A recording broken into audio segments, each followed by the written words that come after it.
All right. Good afternoon. There's a little piece of hair sticking out here. There we go.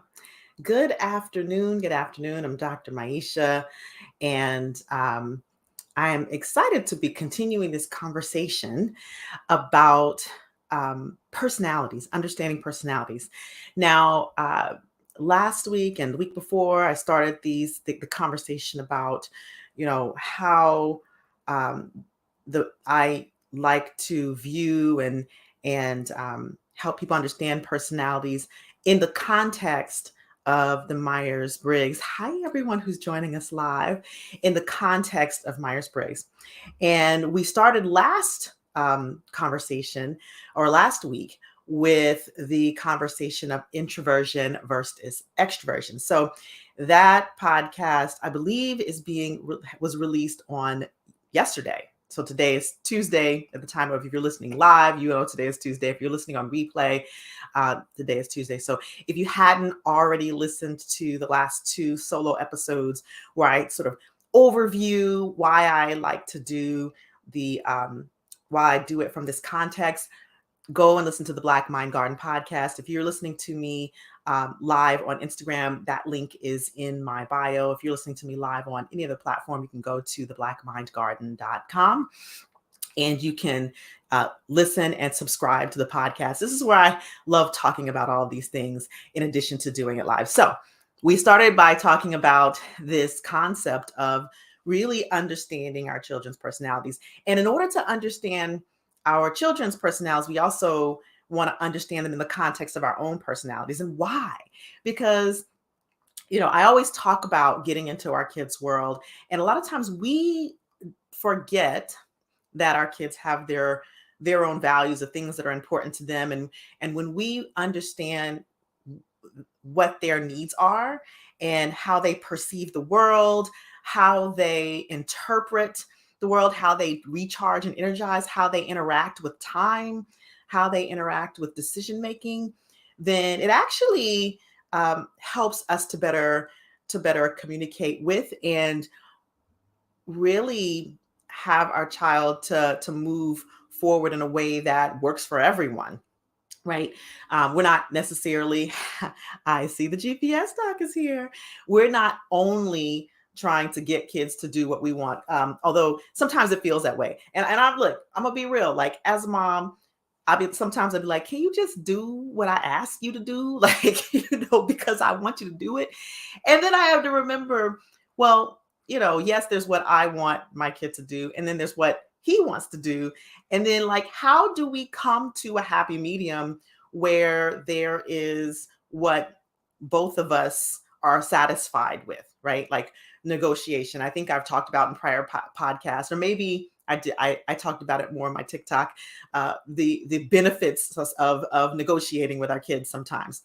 So today I want to talk a little bit about this second dichotomy. Now, I talked about four specific dichotomies, or polarities of personality tendency. And remember, I'm gonna put this disclaimer in there as well. This is not to put a kid in a box. This is a spectrum of personality, right? So they can be on one end of the spectrum, on the other end of the spectrum, and everywhere in between. And so there are four different polarities, which one is introversion, extroversion. The one we'll be talking about today, which is the sensor versus the intuitor. The third one, which we'll be talking about next week, which is the thinker versus the feeler. And then the final week is the perceiver versus the judger. So let's get into it. When we talk about this concept of sensor versus intuitor, so this is the second. This is really like the question is, how do you perceive the world? Now, I'm going to talk about this multi-layered because while I talk about how we understand our kids, it's also how we understand ourselves as well. And so the sensor versus intuitor, and this is how do we perceive the world? Do we perceive the world by being out there, touching it, doing things, kinesthetically being out there, hands on? Or do we perceive the world more internally in our imagination and in a more abstract way? And so the person who's on the spectrum of the sensor side, right? And if you think about the word sensor, sensory, right? Sensory, our senses, our five senses. This is the person who actually moves in the world, perceiving the world through touching, feeling, interacting outwardly with the world. These are the type of people who, when we talk about receiving feedback, they really need that feedback externally because that's how they interact with the world externally, touching, feeling, interacting. Sometimes we call these people kinesthetic people. My son, I often have talked about him being a very kinesthetic person. He needs to feel, touch, do, walk through things. And that's how he sort of perceives the world. He needs a lot of feedback. All right. On the opposite side of that spectrum is the intuitor. And the intuitor is a much more abstract person, very imaginative, a lot of in the head thinking, and also perceives the world from the inside out rather than the outside in. And so I'm an intuitor on the intuitor spectrum. And so for me, I'm very much in my head. This means that for me, like from the standpoint of feedback, I don't need a lot of feedback. I like feedback. I actually very much enjoy it. And I've learned, and I kind of test towards the middle anyway. I've learned in certain instances that how valuable feedback can be. And I use it to better my programs, to better my trainings when I'm out there speaking and training. However, generally speaking, when I know intuitively when I'm on the path, when I'm doing the right thing, when I'm doing a good job, like intuitively, I can feel it from within. Very connected to the intuition. Also, very much a person who interacts with the abstract world, who can make associations with things. The people who are on the sensor side are very concrete, right? So things are tend to be a little bit more black and white than the abstract, which there's a lot of shades of gray, right? So we're looking at the spectrum here. So now you can have someone who's totally all the way on the end of the spectrum of sensor who always needs feedback, always needs to be interacting with the world, always needs to be hands-on, right? And you can imagine that person. And then you have a person who is always just totally in the clouds in their mind. This is the whole extreme of intuitor. That's like totally in the clouds, always in their mind, never needs any feedback, always walking to the beat of their own drum, like 100%, right? And so usually people are somewhere in the middle. So then you'll get a person who's on that spectrum, who's like more on the intuitor side, who generally knows that they're doing a good job and appreciates the feedback to confirm that, right? So that's sort of like in the middle. And then you have the person who may be more on the sensor side and generally speaking needs that feedback, but can also check internally to see, okay, yeah, that's aligned with what I'm feeling. All right. So now you see I'm giving you this whole spectrum of how people sort of perceive and interact with the world. How does this relate to our kids? Well, if you have a child who is more on the intuitive side, number one, they're probably going to be the kind of kid that doesn't require your approval or your feedback a lot, and may even get a little irritated or agitated when you offer it, right?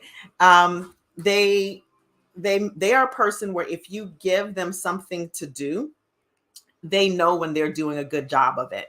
They won't always need you to tell them that they're doing a good job or they've done a great job. They'll just do it. And even if they haven't done a good job, they won't necessarily require your feedback. So that's sort of like the intuitor. They don't require it. Now, these are people who can learn to take feedback. However, generally speaking, they just go by what they feel.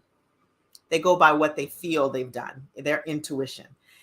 And so if you have a kid like that, you know, you might notice that they're very independently oriented. They're also very abstract. They'll put things together without having to ask. They'll sort of self-initiate. They are very imaginative and creative. Sometimes you'll ask them to do something and they'll do it, but they'll find a creative, and they'll find sort of their own way to do it. That may be a kid who's leaning into the intuitor side of the spectrum, right? And then when you give them feedback, they're satisfied with the feedback, but they already know before you tell them that what they've done is good. Okay. Then you have a child who is more on the sensor side of the equation.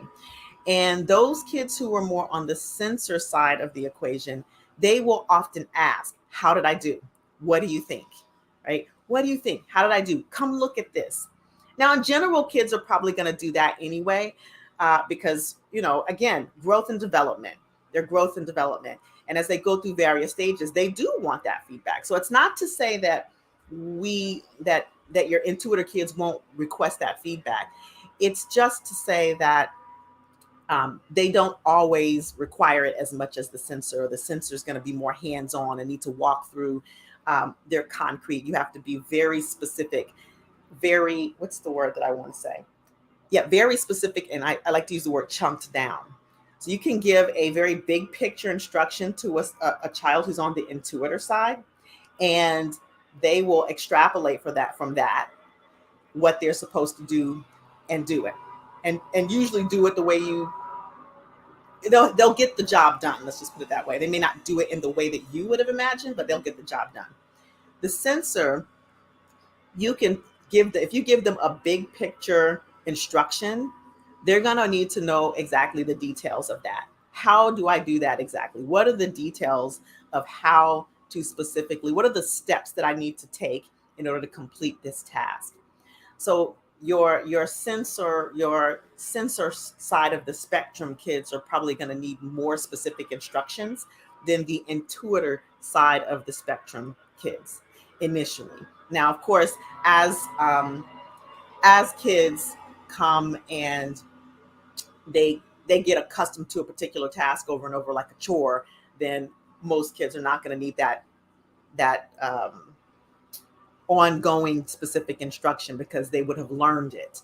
However, in the initial, all right.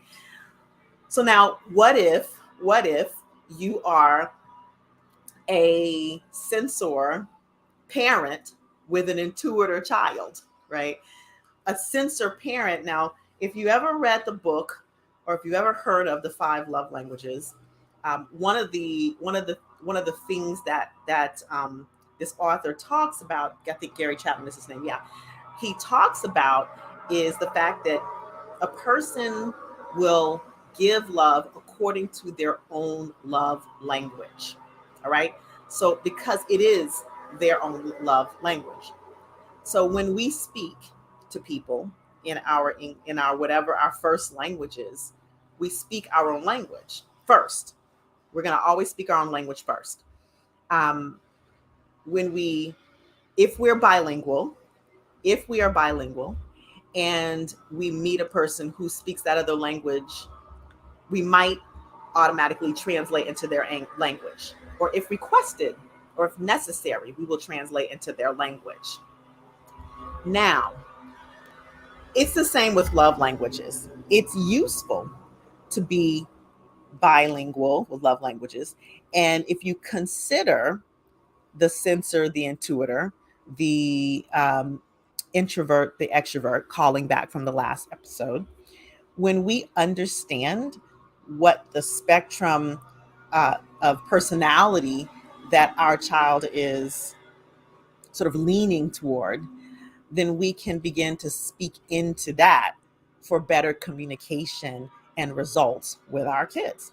So if I'm an intuitor, if I'm a sensor parent and I have an intuitor child, my tendency will be to give more specific, detailed instructions because that's my language. Whereas if you have an intuitor kid, they don't need all that, right?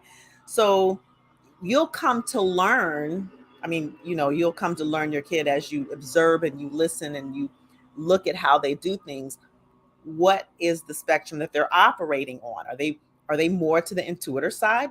Are they more to the sensor side? And again, this is what I'm talking about here is based on observation. There are definitely tests that you can take So again, I want to make sure that you understand we don't want to box kids in to a particular category.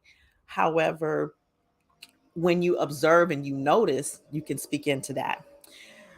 Uh, Second thing about that, I talked about if you're a sensor parent with an intuitor kid. If you are an intuitor parent with a more sensor kid, and you give them a very broad instruction without detail, and you find that they're keeping coming back and asking you what, or they're kind of stuck, like they don't know where to go next. Maybe they're overwhelmed because it was such a big instruction and there may be so many components, or they might miss steps. Then what you can do is you can sort of learn to, okay, I've got to chunk that down to more detailed instruction. All right. So now this applies not only to parent to child, but if you can think about it, it can apply from spouse to spouse. If That's a great question. I'm going to come to that. It could apply spouse to spouse. It could apply employee to employer to employee, or manager to direct report, or direct report to manager supervisor. It could, when I'm going to start to chunk this up to other and chunk it laterally, right? Like apply this to different um, areas of life. Now, I love talking about the parent child relationships. And that's what I'm always going to lead with. But I also want to make sure for those who are listening, who are outside of those relationships, that you understand that this is applicable across the board. And actually, when we start to listen for what side of the spectrum, and if you are an adult dealing with another adult, it's useful for you to take the test. It's useful for you to take the Myers-Briggs personality inventory to understand what your tendencies are, because then you can step into whatever relationship, whatever work environment that works best for your personality. You can hire, if you're a business owner, you can hire the personality that's best for the role or the position, when you can understand the tendencies that these represent. So chunking it back down to the parent-child relationship, there's a question: how do you know if your child is an intuitor, or if they're just oppositional to guidance or instruction? That's a great question. Um, so when we want to look at by age. Now, if your child is old enough, meaning they're old enough to take a test that takes about maybe 20 minutes to take. So that's, in their early teenage years, you can actually have them take the test. That's the best way, if they're old enough to do that, and get a sense of what side they're on. But if you're just observing, um, generally speaking, watch how if they complete the task itself, but they're just completing it in their own way and not maybe how you specifically said to do it. It may be that they're on the intuitor side, right? So, for example, if someone says, we have a project and this is the outcome, if they don't give me the instruction of how to get to the outcome, with my intuitor self, I'm going to figure out a way to do it. Now, if they give me instructions, very specific instructions, and the instructions don't make sense, I might, and I have learned to communicate this before I do it, but I might find a better way to do it that's more efficient, still get the job done, right? So that's my intuitorness, which is probably why I'm a bit of an entrepreneur, because I I tend to like to do things in the most efficient way. And if someone tells me a very inefficient way to do things, I'm likely not going to do it that way. Right. So so that may be a way to tell. And a lot of times it's a really good question, because a lot of time an intuitor child may actually get mislabeled as oppositional to guidance. And so they may actually get mislabeled as oppositional to defiance, when that's not necessarily the case. They're just finding they think, right? You got to think in terms of what is in their mind going on whenever they're doing the thing their way. They may just think, well, I'm going to get the job done. This is just a better way to do it, right? And so these are also kids that, we can guide to say, well, yes, you might find a better way to do it, but sometimes you do need to follow the guidance given because there's a purpose for the purpose for the guidance given in that way. So it was a very good question, right? And I do think that sometimes there are because people don't always understand that there is a reason behind why people, our kids and people in general, why they do the things they do. And I often talk about this. Behaviors do not just come out the blue. There's always something underneath. There's always something happening underneath. There's a reason. And sometimes that it's the way we process information, it's the way we interact with the world. Sometimes it's our past experiences and traumas. There's just always a reason behind the behavior. So it's really good to understand, and this is why I like to do these kind of conversations, because when we understand that there's something deeper to the behavior, and this is a lot of what I teach in my neurolinguistic programming trainings and my NLP trainings, is when we understand what's underneath the behavior, then we can more effectively interact with. We can be more trauma informed and trauma responsive in our interactions with our kids, with our colleagues, with our spouses and partners, with our friends, with our employees, with our clients, right? So that's such a great conversation, a great question that you asked. Thank you, GPS Doc, Dr. Nicole.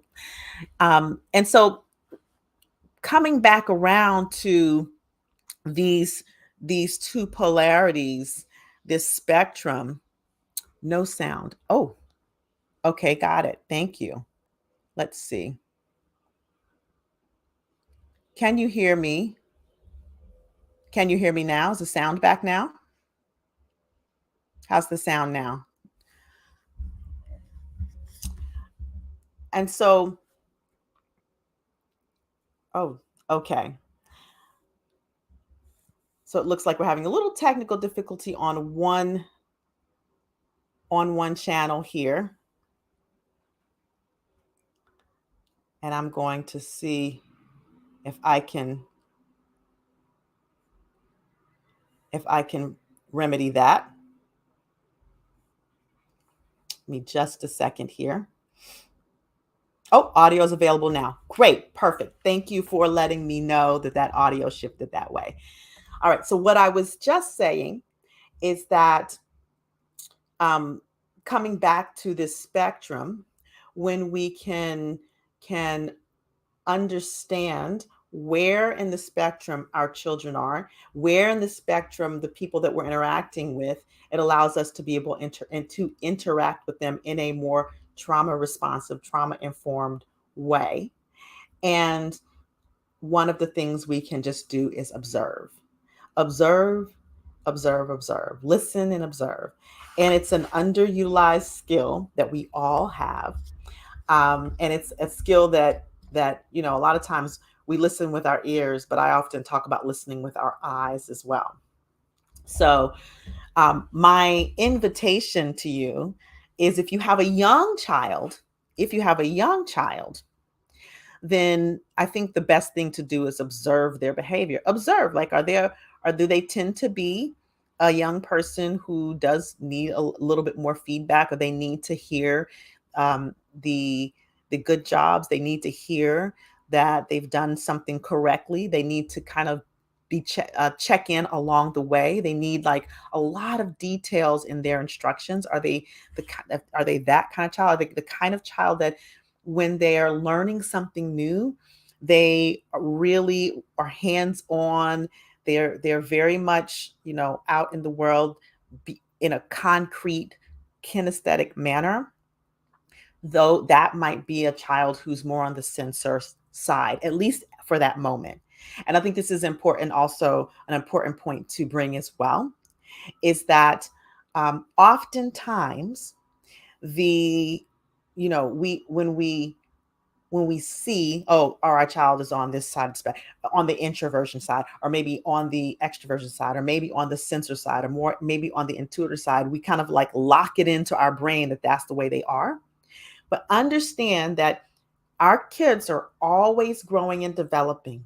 They're going through these various stages of development where they may be seeking um, they may be seeking more autonomy. They may be now in this socializing a little bit more. They may be in this space of finding value in themselves, finding purpose. There or even wanting to fit in with the sort of fit in and be accepted. So these are some of the stages as they get older that they're going through, right?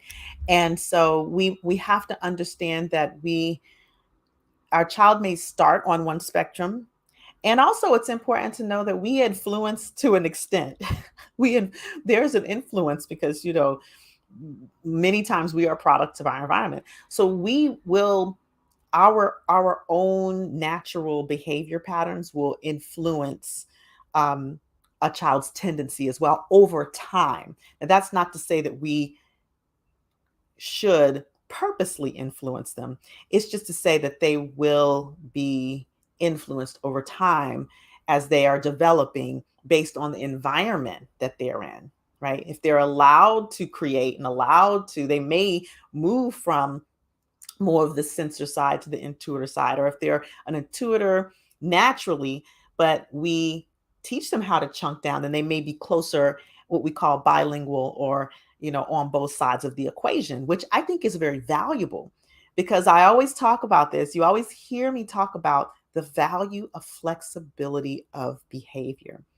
So then the question may come, well, is there a place for influencing them more to come more to the middle? And I think that in our growth and development, yes, the answer is yes. I think there's a case to be made for that, right?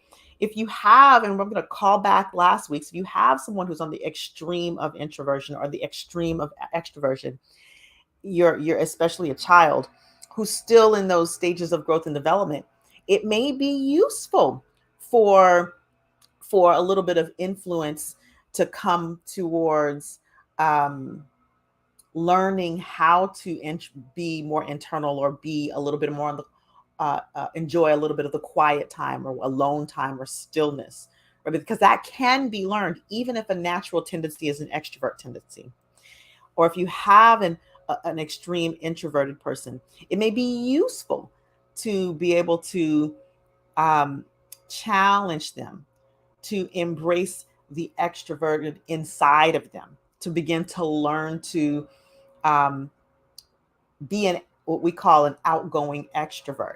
That doesn't mean they have to do it all the time, but to be able to be flexible enough to operate in both sides, wherever their natural tendency is.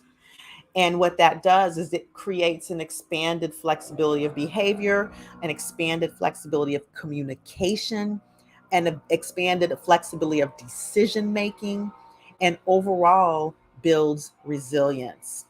So I think that's a great place to pause, because next week we're going to be talking about the distinction between the thinker and the feeler. And like I said, I know that I talked about this in the context of kids, and it is super useful to to understand this in the context of adults. This is extremely valuable for you to understand about yourself, because sometimes you may think, "Oh, that's why I do how I do," or "That's why I don't like doing things this way." So we'll continue that conversation next week. And my invitation to you is to observe your child, observe yourself, observe your partners, and actually maybe have your partner to take the test if they're willing, and have a discussion about, oh, this is the value of understanding the dynamics of our relationship and our communication based on our personalities. And you'll find even more when I talk next week about the thinker versus the feeler. If you found this episode valuable, I invite you to continue to listen by subscribing to the Black Mind Garden podcast on your favorite podcast platform. I also would love it because I think this information could be useful. I've been told it's been useful in multiple domains. Share this with a friend, a family member, a colleague, and really, oh yes, ACEs, childhood experience is extremely important. And I think this actually can play into that as well. This can actually complement that as well, understanding personality. Absolutely. Share this with a colleague, a friend, a family member. When you share these episodes, it helps me get the message out. Um, to others. It helps people to understand themselves. And I think this causes a ripple. You all know my commitment to transformation and especially my commitment to transforming the next generation. And in order to be able to transform the next generation, guess who we have to transform? Ourselves. It starts with us.